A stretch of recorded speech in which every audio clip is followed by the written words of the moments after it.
I'm here to talk about success. The first rule of success is to have a vision.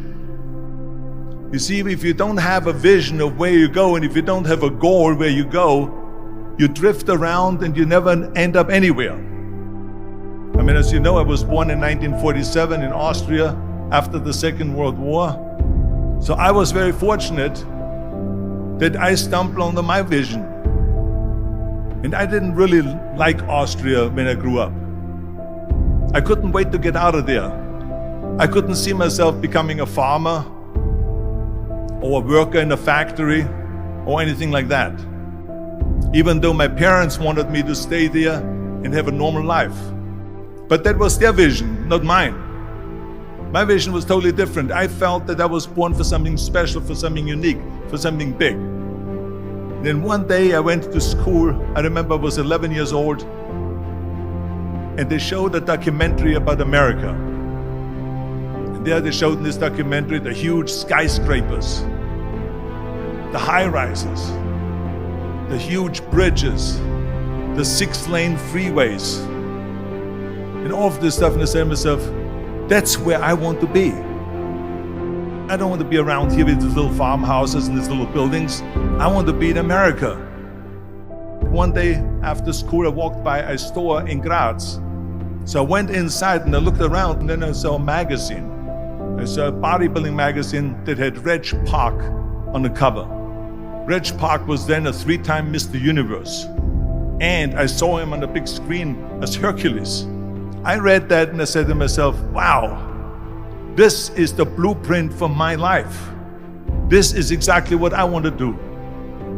I want to become a bodybuilding champion just like Reg Park. I want to get into movies just like Reg Park. And I want to make millions of dollars and be rich and famous just like Reg Park.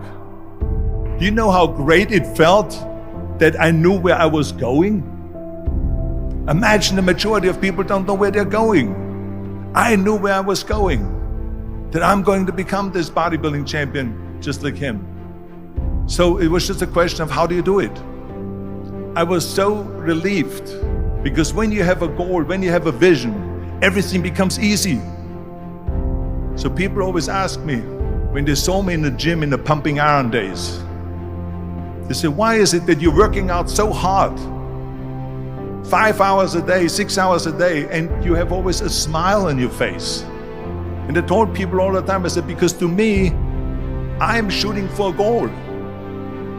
In front of me is the Mr. Universe title.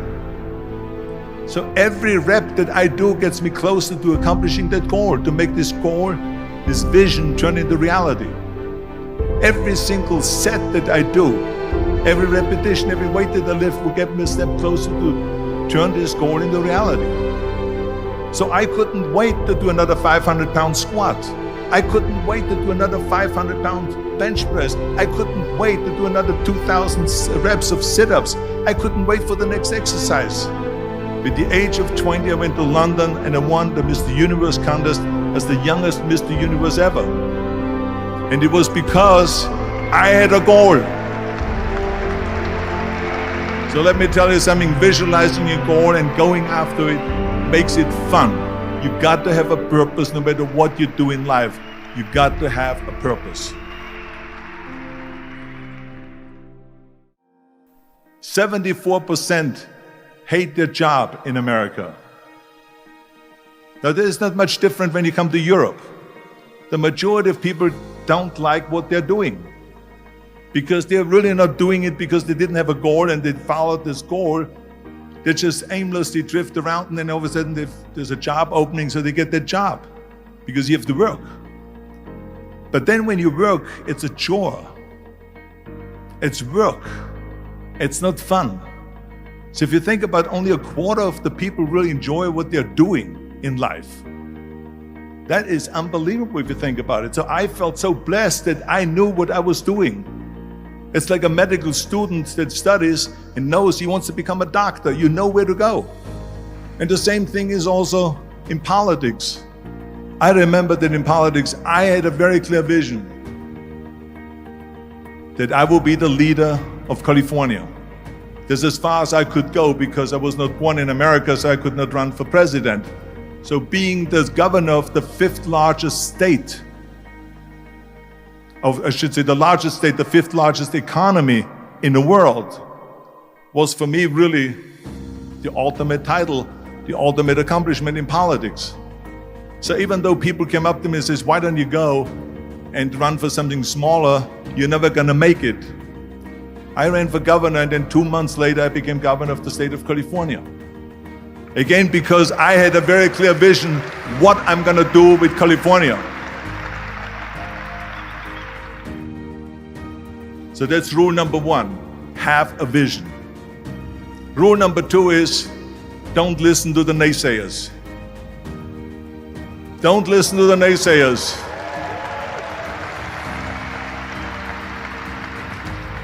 Everything I ever did, the thing that I heard out of people's mouth was, that's impossible. That can't be done. Or no. That is exactly what I heard, and of course I proved to the people that it can't be done. So whenever someone said to me, it can't be done, I heard, it can be done. When they said no, I heard yes. And when they said it's impossible, I heard, it is possible.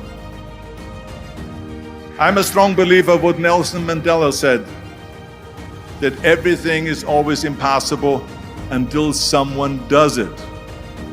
Well, I'm gonna be the one, I said to myself, I'm gonna do it and I'm gonna show it to them. Maybe it has never been done before. That's perfectly fine with me. But I'm gonna do it. And I did not listen to the naysayers. It's all about the hard work that you put in. I said to myself, in bodybuilding I worked out 5-6 hours a day. I'm gonna do the same thing now for acting. And of course I went to college to study English. I studied the accent removal, acting classes, and all of this stuff, all day long. I worked and I worked and I worked. And within a short period of time, I made one movie called Hercules in New York, which of course went right into the toilet. But it didn't discourage me. I still had the same vision. And then all of a sudden I did Streets of San Francisco. I did Stay Hungry.